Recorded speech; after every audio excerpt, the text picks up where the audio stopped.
அனைவருக்கும் வணக்கம்.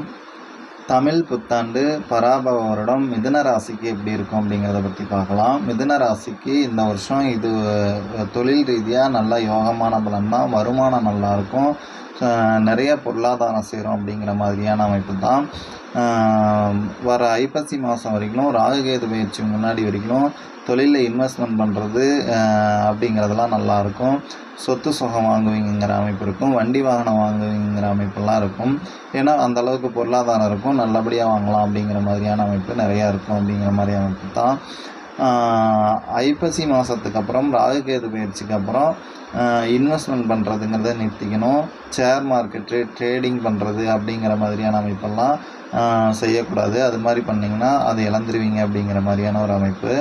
அதனால் 2ஆம் இடத்துக்கு கேது வர்றதும் 8ஆம் இடத்துல ராகு வர்றதும் சரியில்லாத அமைப்பு. அதனால் அந்த டைமில் மட்டும் கவனமாக இருக்கணும் அப்படிங்கிற மாதிரி. மற்றபடி ஆல்ரெடி சொந்த தொழில் பண்ணிகிட்டு இருக்கிறவங்க, வேலையில் இருக்கிறவங்களுக்கு அது வருமானம் வந்துக்கிட்டே இருக்கும்.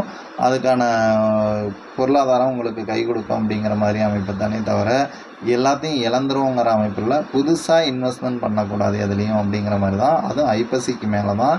இப்போ ஐப்பசி மாதம் வரைக்கும் எப்பயும் போலவே நல்லபடியாக தொழிலை ரன் பண்ணலாம் அப்படிங்கிற மாதிரியான அமைப்பு. கல்யாணம் கைகூடி வரும் அப்படிங்கிற மாதிரியான அமைப்பு.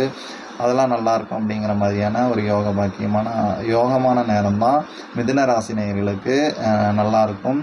அப்புறம் ஒரு சிலருக்கு இந்த ராகுகேது பயிற்சிக்கு அப்புறம் ஐப்பசி மாதத்துக்கு மேலே கண்ணில் பிரச்சனை வர்றது, பல்லில் பிரச்சனை வர்றது அப்படிங்கிற மாதிரியான அமைப்புலாம் இருக்கும்.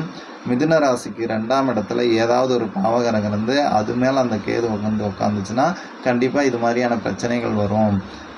பல்லில் ரிப்பேர் வர்றது அல்லது கண்ணில் ரிப்பேர் வர்றதுங்கிற மாதிரியான பிரச்சனைகள் வரும் அப்படிங்கிற மாதிரியான அமைப்பு ஒரு சிலருக்கு ஏற்படும் அப்படிங்கிற மாதிரியான அமைப்பு தான் இருக்கும். மற்றபடி தொழில் ரீதியாகவும் வேலை ரீதியாகவும் நல்லாயிருக்கும் அப்படிங்கிற மாதிரியான ஒரு யோகமான அமைப்பாக இருக்கும் மிதுன ராசி நேயர்களுக்கு இந்த பராபவ வருஷம். இவங்களுக்கு வரவு 8% இருக்கும், செலவு 11% இருக்கும். ஐப்பசி மாதத்துக்கு மேலே இன்வெஸ்ட்மெண்ட் பண்ணுறதோ கடன் வாங்குறதையோ கம்மி பண்ணிக்கிட்டால் நல்லாயிருக்கும் அப்படிங்கிற மாதிரியான அமைப்பு தான் மிதுன ராசி நேயர்களுக்கு. நன்றி, வணக்கம்.